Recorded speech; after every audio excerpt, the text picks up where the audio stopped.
it's Ricki from 107.5 The River. I'm backstage at River on the Rooftop with Harper Grace. Hi, everybody. Hi. Welcome. Thank you for being here. Oh my gosh, thanks for having me. I'm so excited. I can tell because you've been like, your energy is so like exciting and peppy, and like you talk to you and you just want to smile. Oh my gosh, thanks. That means a lot. It's like a ray of sunshine. Yeah, I got a lot of energy, which wouldn't make sense because last night I didn't get too much sleep. We had a show in West Virginia last night. I was going to say, you've been going bouncing around all over the place. Bouncing around, girl, but you know, the Lord is good and I have joy and that's great. So you have great energy for somebody who did not sleep very much. Thank I you. slept 10 hours and I'm exhausted. And well, you look fantastic. I wish I slept 10 hours. Thank you. maybe tonight, tomorrow night, this week you can rest. Not promising, but maybe in my dreams. Maybe. Are you mostly bouncing around right now, doing different shows? I know you're kind of like on a redemption tour right now, too, for the national anthem from when you were 11 and had a rough time. Obviously went viral for something that you don't typically want to go viral for. That did happen. That happened. Good reason. But you're doing your redemption tour and you're doing the national anthem at different spots. How does it feel? How does redemption feel? Like, how does that feel for you? Oh my gosh. Well, it has been a long time coming. I tell you what, just, going from, like you said, 11 years old was when I sang the national anthem. It was known as the worst national anthem singer ever. Which I feel like is dramatic because there have been a lot of really bad ones. Well, I will say to this date, I have been dethroned from that position of the worst. Yes. And Fergie was one of them, unfortunately. And she actually, the day that I was also on American Idol briefly, but she was the first one to finally knock me off of the chart. And I was like, wow, that's crazy.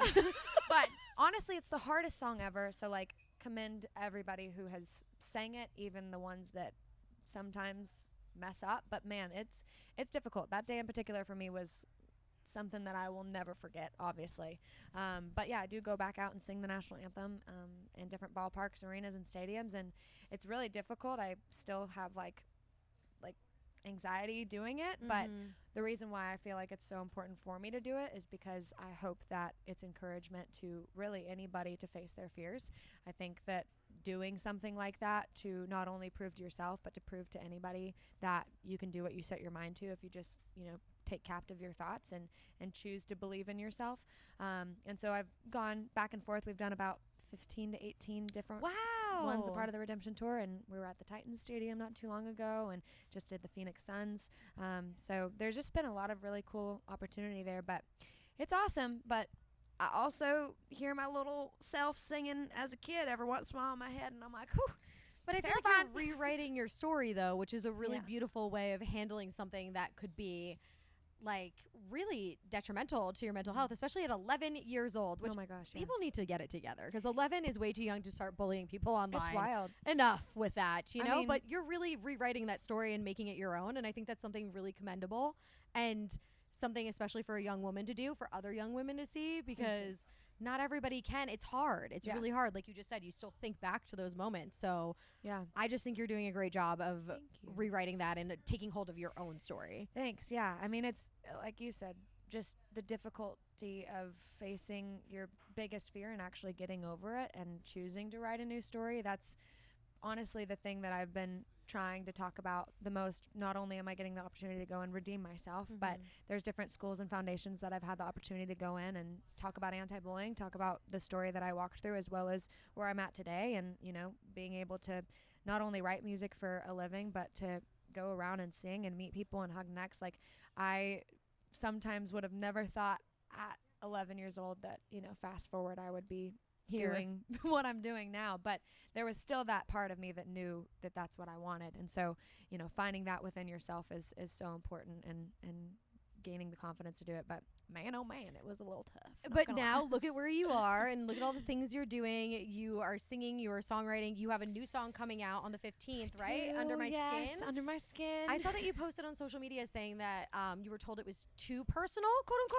Yeah, it's a little too personal. What can you tell us about the song? Like, what makes it so personal to you and would make, somebody who listened to it go, that's too personal, don't release it? Well, it's funny. The day we wrote it, it was really, I was kind of sharing frustration about, when you get into a relationship, you can really fall in love. For me, as a hopeless romantic, fall in love quite fast. But then every once in a while you kind of blur the signs of the red flags and the warning signs. And so you... Been there. Yeah. You paint the picture as if it's like, oh, well, we're just still fighting hard and we're working through things. But it's like, no, honey, that's not okay. Yep. So it's definitely the tension of, of love and somebody that bothers you, but you love them and you would rather nobody else in the world bother you. Not realizing that that's probably a red flag. But that's what it was about. Okay. It's like, I expressed it in the room. I was like, they were married. I was like, have you guys like loved somebody so much, but like they breathe the wrong way or like, and they're like, Harper, I don't think you should be that upset with someone. You're like, yeah, I mean, I shouldn't. They're like, no. You're like, this isn't normal? That's like, so strange. This is all I know. It's all I know, really. But yeah, no. I think that's relatable for a lot of people, though, that are going to listen to that. Even though it is very personal to you, they're going to listen to that and be like, oh, wow, yeah, I get this. Which I think is a great, strong side of a songwriter to write things that are personal that you think other people may or may not connect with, and then you see the connection that people have with it. And that's the whole point of music, right? Is to make connection with other people. So even though it is very personal, you're going to have a lot of DMs after it comes out being like, girl, been there, done that. I hope so. I'm calling it like, got Delulu. That's fine. But we all get a little Delulu sometimes. Delulu. It's okay. So we good. Okay. So being a singer and a songwriter, do you find one more difficult than the other? I wouldn't say difficult. I think ever since I was, a little girl, thing that made me fall in love with songwriting first was my Nana actually played the accordion. And oh my God, that is sick. I know, isn't she cute? What? She played the accordion and she always listened to Dolly Parton and Loretta Lynn and like, Roy Orbison and all these really cool Western songs that when I would listen to it, I remembered closing my eyes and being like, wow, everything's so like vivid and like telling so much beautiful picture. And then I grew up listening to Christina Aguilera and Alicia Keys and like the pain and like all of these parts of their hearts that they're talking about so vividly just really captured my attention. And I knew when I at such a young age was somehow writing heartache songs that I had never experienced. Never experienced though. Homegirl was like really digging deep and expressing things. I was like, oh, okay. My parents were like, what is happening? It's just because I was listening to so many other people's stories. I was like, wow. In Walmart, I would listen to what people were saying across the aisle, and I just loved elaborating and, being poetic. And so I love every ounce of creativity, whether that's writing lyrics or adding music to make the stories, a little bit more meaningful or emotional or powerful. But even the storytelling on stage and getting to add a little hand movement to make sure it's catching up with the lyrics, something all together. It excites me. Have you ever written for somebody else other than yourself? I signed my publishing deal first in Nashville, so was first originally a songwriter, and there had been songs that I had written and pitched to others. Fun fact, I did sing a song I wrote on American Idol called Yard Sale, and my team had pitched it to Miranda Lambert's team, and they had emailed us back and was like, yeah, we think you should actually keep this song, like it's pretty good. So I was like, that's kind of nice. So I did end up keeping it and then auditioned, and then they asked me to come and sing it on the season finale, which was funny. But so I've written for other people, but nothing ever I love that stuck. story though. Thank you. I don't feel like you hear very often that people are like, no, like actually don't give this away. I know. I was like, keep it for yourself. That's actually very nice. I know. I'm like shocked that like people are being nice about it. So, what? Yeah, that was the first time that's ever happened to me. So you've done a lot of collabs with Franklin Jonas, Mason Ramsey. What do you look for when you are looking for somebody to collab with? Like, what is that person? Do they have certain qualities that you want, or a specific type of style of singing? That's a great question. Honestly, those two collaborations came about really naturally. I had met Mason Ramsey at the CMA Fest a couple years back and had told him that I thought he was really incredible and would love to write. And so the next time he came to Nashville, I'd booked a writing session with his team, and we wrote Live Lonely together. And he had left, and we wrote it specifically for him. But when he left, we cut his second verse out, and I wrote a verse and I sang a verse, and then I only sent him the version where it was a duet, which wasn't like intentional until he left. And I was like, oh wait, this could actually be cool. If he doesn't like it, we'll send him a different one. Right. But it ended up working out in that way. And then with Franklin, we performed together in Vegas, and I thought he was really, really talented, and asked him the same thing if he would want to write together when he got to Nashville, and we wrote IDK, and so when the vibes are right, the vibes are right, kind of deal. I think that's kind of the thing, but I obviously have like dream collaborations. Okay, who? Top one. Top one, like overall, would be Dolly Parton. I knew you were gonna say it. I almost said it at the same time that you did, because I think that's a legend. Anybody that could do that would be on cloud 9, and I don't blame you for that. Yeah, I would also. I just want to breathe the same air that she breathes. Oh my gosh, like that would be enough for me. Truly, truly, I would probably. My life would be complete. That would be the last time I'd need to breathe. You know what I mean? Hold on to that breath forever. Forever. No, Dolly's great. Mac McNown is another artist that I feel like is really cool. I would love to collaborate with.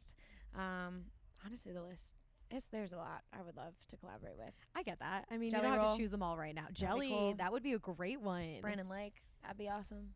So speaking of collabs and all of that fun stuff, can we expect an album from you anytime soon? You were waiting for this one, weren't you?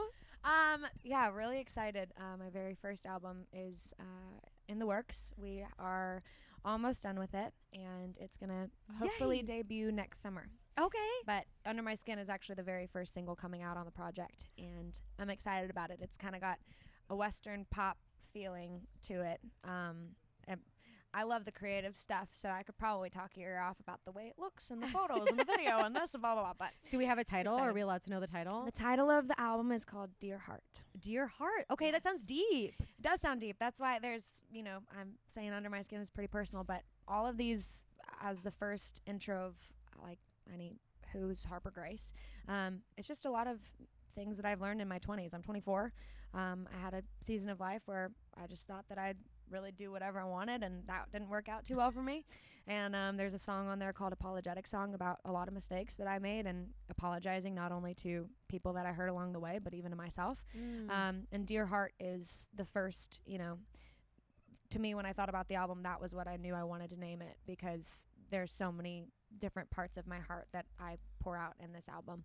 And then there's the fun songs like Take It to the Grave, which is like, I'm going to love you and I'm going to take your heart to the grave with me, Okay. I'm excited to hear all these songs. Are there any collabs on it? There may be a few collabs on there. So I'm like my collab queen over here has to have some kind of collab on there. Yeah, you'll have to wait and see. Okay. All right. We'll wait and see. I read somewhere that you know how to yodel. Oh, I do. Can you yodel for me? Oh, goodness gracious.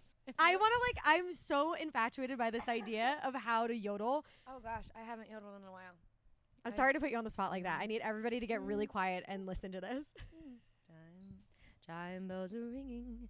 Your lady, mockingbirds are singing. Your lady, oh hush, little lover. Your lady up on a summer's eve.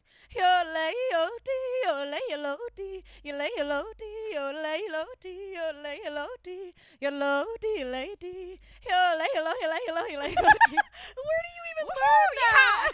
Where do you learn that? My nana taught me that. Thanks, Nana. Yeah. Stop. That's such a fun party trick. What is the first tip to yodeling? Because I feel like if I even tried that, everybody in this room is gonna run away. Because you made it sound so cool. Thanks. There's actually the song that she taught me. That was a specific song. I forgot who sang it originally, but there's a very weird thing in your vocal cords called your epiglottis, and it is where you flip from your head voice and your chest voice, and the epiglottis does this little flick flack thing up in there, and that's where you get the little separation of the two. We just got a whole biology class too. Yeah, that's all I know. If you want to yodel, just flip your epiglottis up and down. Not your epidermis, because that's on your skin. I will keep that in mind when I try to yodel next time. Yep. Not that I try very often, but now I kind of want to learn. We'll go offside, maybe. Okay. We'll figure it out. I want to learn just so that I could be at a party and be like, guess what I can do. Watch this. It's actually funny. People will be like, what's your weird talent or whatever, and I just never say yodeling, but I could now. I feel like that's the only thing that you should say. Like, that's yodeling. Weird, but yeah. It's fine. Thank you so much for being a good sport, and thank you so much for being here. We appreciate you so much. I'm so excited to see you out on stage, which is coming up real soon, because I think we gotta wrap this now. Gotta wrap. But thank you so much, Harper Grace. I appreciate you. Thank you. Love you. Bye.